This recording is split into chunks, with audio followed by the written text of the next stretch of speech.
Bismillahirrahmanirrahim. Assalamualaikum warahmatullahi wabarakatuh. Bismillahirrahmanirrahim. Subhanakallahumma rabbana la ilma lana illa ma 'allamtana innaka antal alimul hakim. Wa tub 'alaina innaka antat tawwabur rahim wa taqabbal minna innaka antas samiul 'alim. Wa 'allimna min ladunka 'ilman nafi'an ya dzal jalali wal ikram. Allahumma iftah lana 'ilmataka wansur 'alaina rahmataka ya dzal jalali wal ikram. Walhamdulillahi rabbil alamin. Bismillahirrahmanirrahim. Alhamdulillah rabbil alamin. Assalatu wassalamu ala asrofil anbiya'i wal mursalin wa ala alihi wa sahbihi ajma'in. Amma ba'd. Qala Allah ta'ala fi kitabil karim. A'udzu billahi minasyaitonir rajim. Bismillahirrahmanirrahim. Ya ayyuhalladzina amanu idza laqitum fi'atan fathbutu wadhkurullaha katsiran la'allakum tuflihun. Shadaqallahul 'azim wa shadaqa rasuluhul karim wa nahnu 'ala dzalika minasyahidin asy-syakirin. Walhamdulillahi rabbil alamin. Jamaah salat maghrib masih istimewa kata yang sudah yang dimuliakan Allah Subhanahu wa taala. Syukur alhamdulillah. Malam ini Allah masih melimpahkan beribu-ribu nikmat kepada kita semuanya.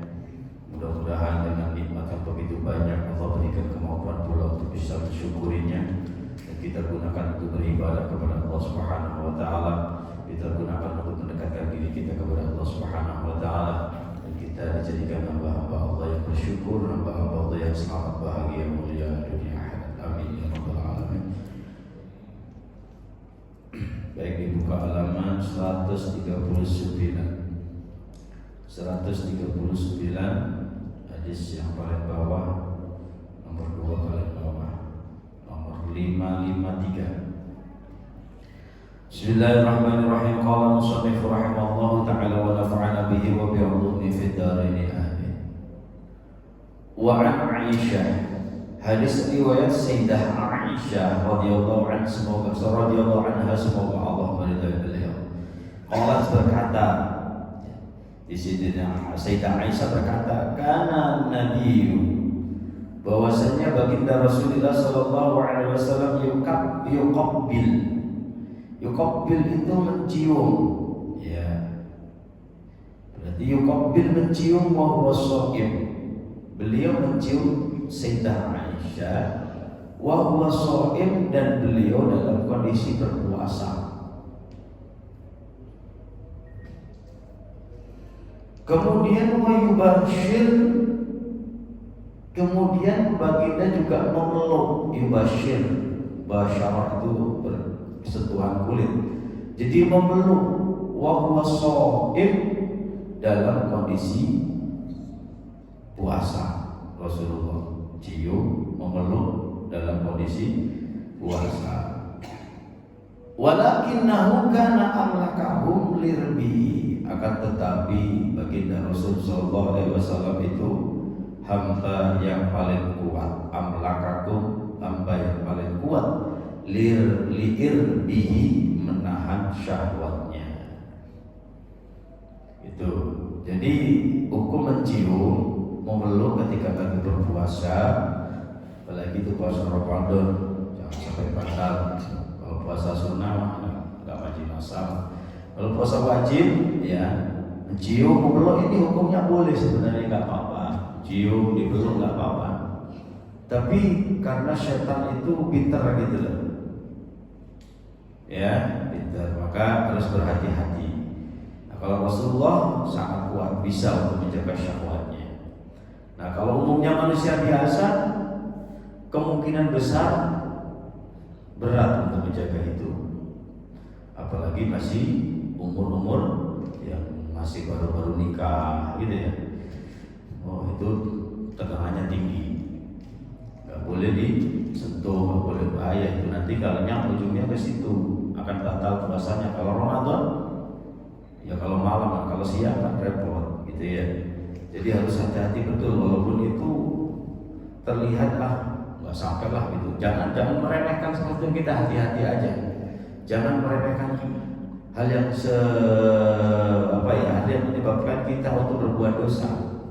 Karena setan itu pintar banget begitu pintar banget. Jadi kita harus hati-hati selalu memohon kepada Allah ya, agar tidak melakukan perbuatan-perbuatan yang mana itu dilarang oleh Allah dengan sengaja. Nah, pada intinya memeluk, mencium ketika lagi berpuasa hukumnya boleh, tidak haram, asal dengan syarat yakin bisa menjaga syahwatnya.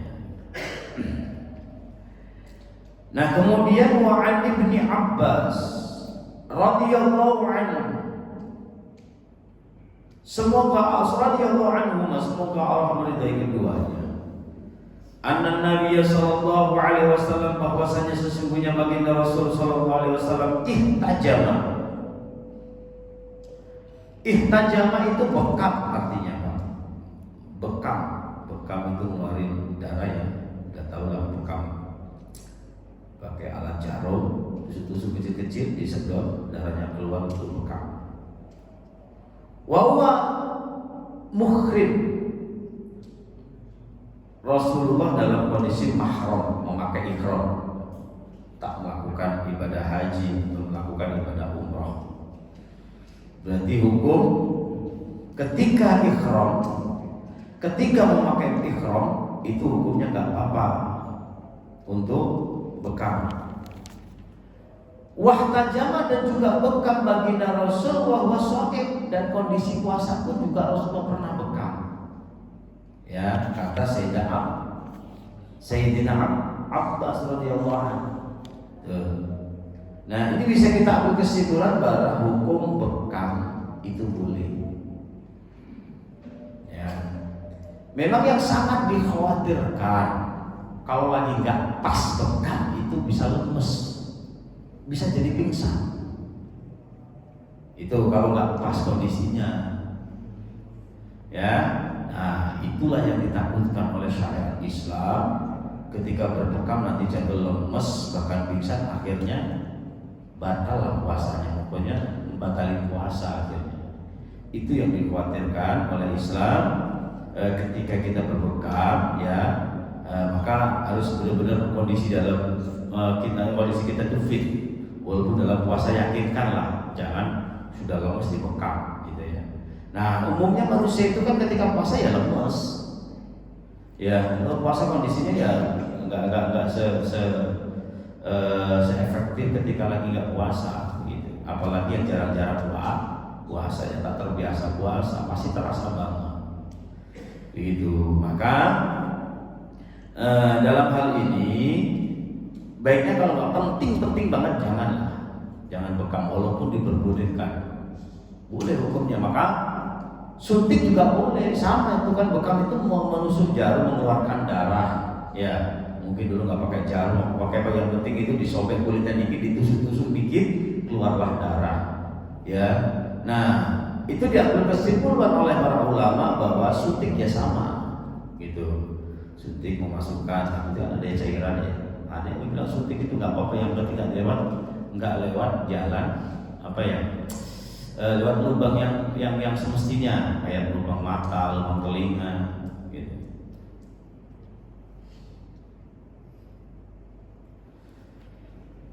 Kemudian selanjutnya wa Syaddad Ibni Aus, anna Nabi sallallahu alaihi wasallam ata ala rajulin, mendatangi seorang laki-laki di baki wa huwa yahtajimu, dalam kondisi membekam, fi Ramadan, di dalam bulan Ramadan.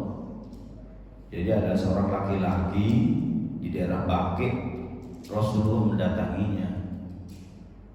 Maka faqala, Rasulullah bersabda, aftaral hajim wal mahjum. Oh, ini hadisnya kalau kita sekilas paham ini bertentangan nih. Aftaral hajim, maka batal. Haji ini ya, orang yang membekam, wal mahjum, orang yang dibekam. Yang bekam batal, yang dibekam juga batal. Nah, namun kalau kita baca, maka kita memahami hadis itu jangan satu gitu, harus kok ini kayaknya ada sedikit bertentangan ini ya. Cari hadis-hadis yang lain, mungkin ada di mansukh. Ya, mungkin hadis ini sudah dimansukh. Ya, sudah dihapus dengan hadis yang lain. Karena ini hadis riwayat itu sebelum Fathul Makkah. Hadis yang saya baca di syarahnya di Subulus Salam, syarah kitab Bulughul Maram ini, bahwa hadis yang diriwayatkan oleh Shaddad bin Aus ini sudah dimansuh oleh hadis riwayat Abbas tadi yang pertama tadi, yang awal tadi, yang menghukumi bekam itu boleh, bekam boleh. Nah ini kan mengharap, ini seakan-akan membatalkan tadi yang pertama nggak batal, kalau ini batal gitu. Maka dua hadis ini, yang hadis yang kedua ini sudah dimansuh, sudah dihapus dengan hadis yang pertama itu, jadi nggak batal itu ya. Ini karena turunnya sebelum Fathul Makkah, Islam masih belum kuat, akhirnya dikasih rukhsah ya, baginda Rasul kalau memang harus berbekam dengan pengobatan cara berbekam, ya udah nggak apa-apa ketika lagi kondisi puasa.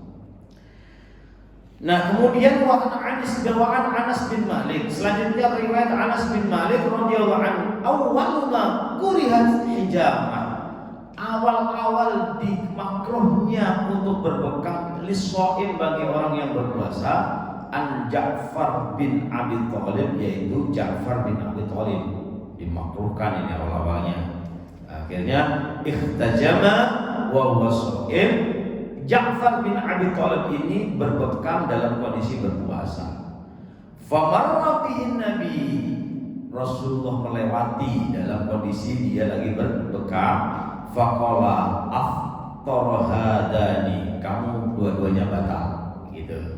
Itu dulu ya. Kemudian summa rakhasa Nabi, kemudian Rasulullah sallallahu alaihi wasallam memberikan rukhsah ba'da fil hijamati lishaim, ya sesudah bekam bagi orang yang berpuasa. Khusus untuk yang berpuasa ketika memang harus pengobatannya lewat bekam, itu diberikan rukhsah, dispensasi, diperbolehkan begitu.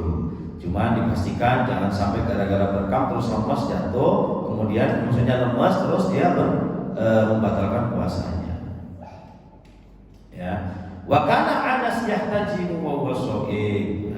Anas sendiri pun berbekam dalam kondisi berpuasa. Tuh. Jadi dari beberapa hadis, ada 3 hadis ini, kalau kita lihat secara ini memang agak bertentangan, tapi kalau kita pahami syarahnya, oh iya ternyata hadis riwayat yang Shaddad jadi yang kedua tadi sudah dimansuh oleh riwayatnya Ibnu Abbas. Sudah yang hadis ini sudah tidak berlaku. Jadi yang berlaku hadisnya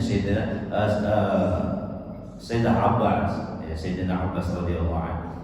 Itu mungkin yang sampai saat ini juga ada beberapa ulama yang masih memegang hadis ini, yang masih tidak membolehkan karena khawatir dia membatalkan puasa dengan bekam itu. Gitu. Mungkin ada beberapa.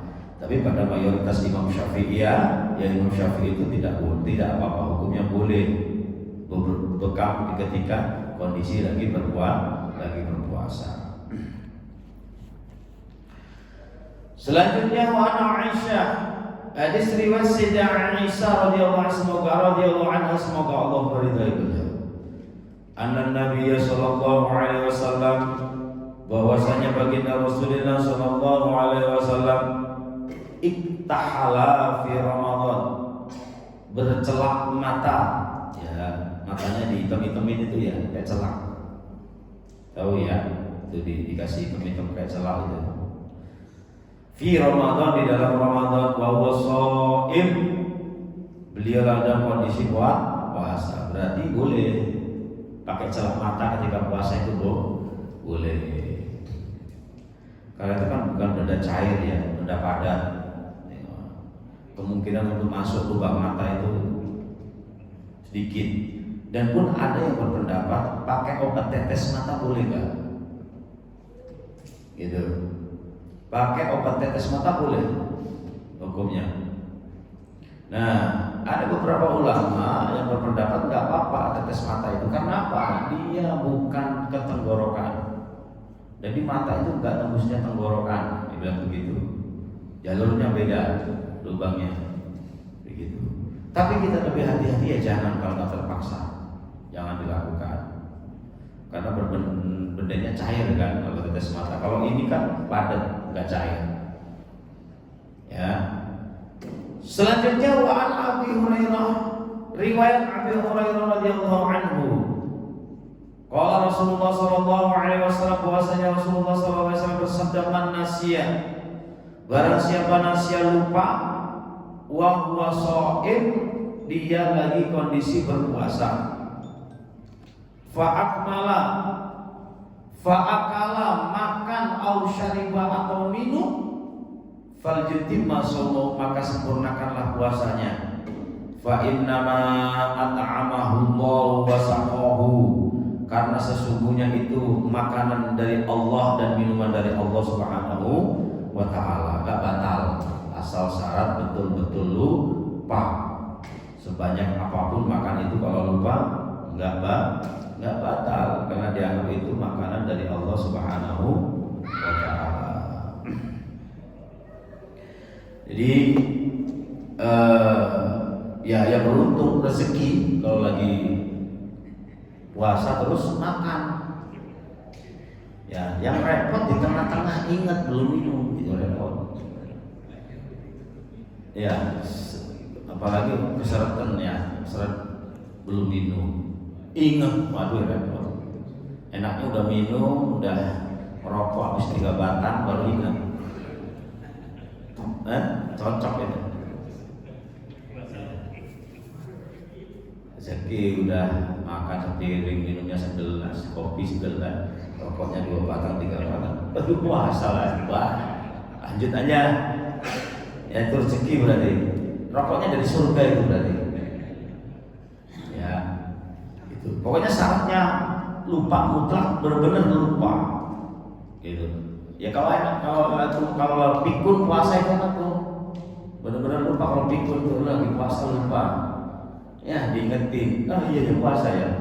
Nah ngingetinnya jangan ketika pas lagi makan gitu, pas selesai aja gitu, asian kan ya. Ya jadi kalau intinya kalau lupa sebanyak apapun makan itu nggak apa-apa. Gak usah, pokoknya gak usah dikubur, gak usah. Yang ada di mulut aja keluarin. Kumur udah lanjut puasa. Gak usah sampai dimuntah-muntahin, gak usah. Yang udah masuk tenggorokan ya udah, berarti itu rezekinya. Yang masih di mulut, ya, yang masih di mulut itu dimuntah, dilepehin. Yang di tenggorokan udah telan aja udah, berarti itu rezeki. Gak usah dipaksa untuk keluar, gitu ya. Karena itu betul-betul rezeki dari Allah Subhanahu wa ta'ala. Lalu orang yang gak sholat itu kan, orang yang boleh gak sholat itu kan cuma 2, lupa dan ketiduran.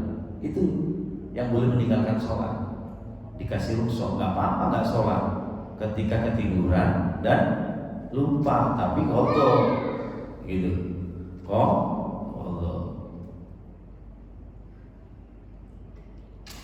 Berbeda Pak, kadang-kadang gini ya.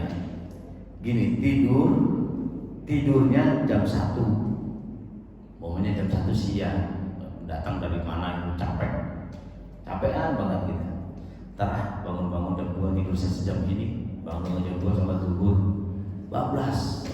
Itu sampai itu. Belum sampai itu ketiduran enggak? Hah? Ya sama.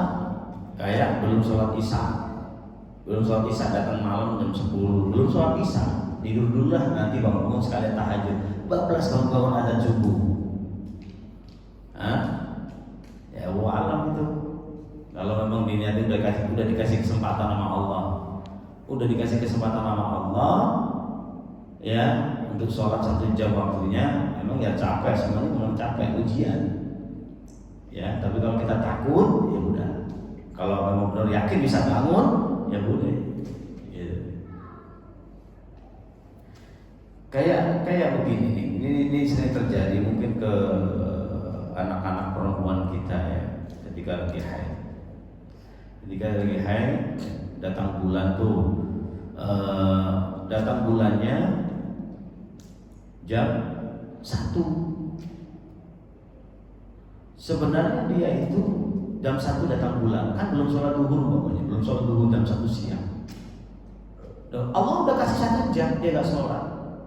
Nah ini sering dianggap dia udah nggak qadha, duhurnya nggak diqadha. Padahal udah dikasih waktu sejam. Nah, ini harus disampaikan ke orang, ke anak-anak perempuan kita atau istri kita yang belum tahu. Ya, begitu. Atau dia udah suci, ya, dia jam 1 sebenarnya sudah suci. Dia suci tapi nggak sholat zuhur, kayak gini-gini. Jadi sucinya dia sore. Tapi sebenarnya suci itu udah jam 11 tadi, udah jam 2 lah. Suci itu udah jam 2, habis dulu udah suci sebenarnya. Jam 1-an udah suci. Berarti kan setelah suci ada waktu zuhur. Dia tunda-tunda, nanti aja mandinya sore-sore sekalian. Berarti dia menunda. Nah, berarti kan dia menunda, udah dikasih waktu. Sucinya sebenarnya jam 1 siang atau jam 2, masih ada waktu sejam untuk sholat zuhur. Segera mandi sholat zuhur. Karena malas sekalian tuh sore. Nah zuhurnya kan hilang. Nah seperti itu juga, itu harus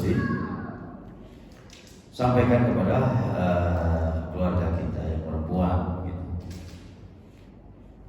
Baik, selanjutnya ini tambahan hadis, man aftara fi Ramadan nasiyan fala qadha alaihi wala kafar. Jadi barang siapa yang berbuka ketika lagi lupa, fala qadha, makan lagi lupa, maka tidak ada qadha dan tidak ada kafarah. Orang lupa kok, ya apa-apa, tapi lanjut terus puasanya. Wa an Abi Hurairah radhiyallahu anhu qala Rasulullah sallallahu alaihi wasallam.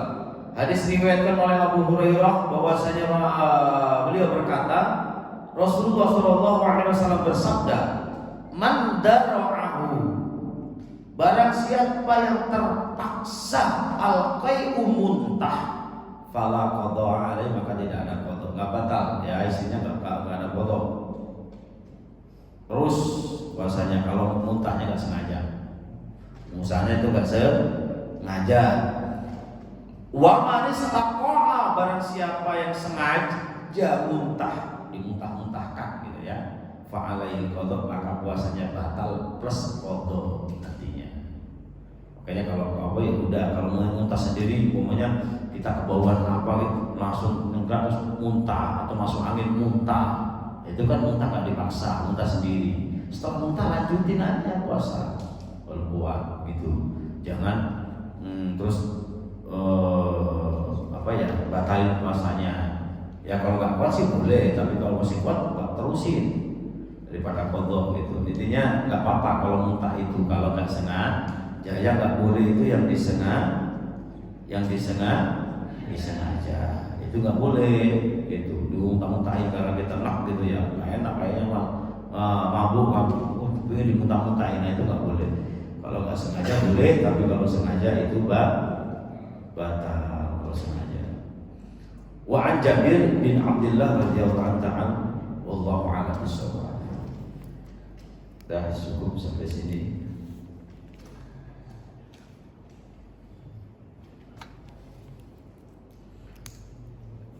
Aman? Gak ada ya? Udah aman berarti. Tutup ya. Al-Fatihah. Bismillahirrahmanirrahim.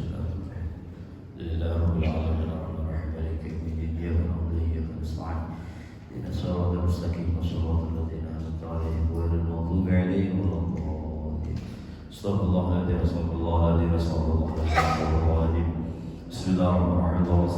wa barik ala sayyidina Muhammad wa ala ali sayyidina Muhammad rabbil alamin.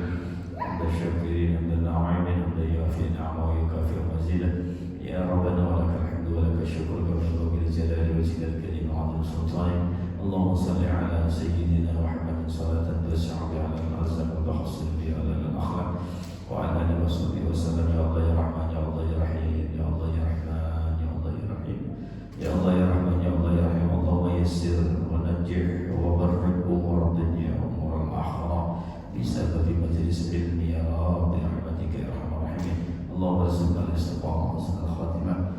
Allahumma ij'alna aqrabana min ad-dunya ila ajalina qawla la ilaha محمد رسول الله صلى الله عليه وسلم ربنا آتنا في الدنيا حسنة وفي الآخرة حسنة وقنا عذاب النار جزا الله على سيدنا محمد صلى الله عليه وسلم وسبحان ربك رب العزة عما يصفون وسلام على المرسلين والحمد لله رب العالمين. Wassalamu alaikum warahmatullahi wabarakatuh.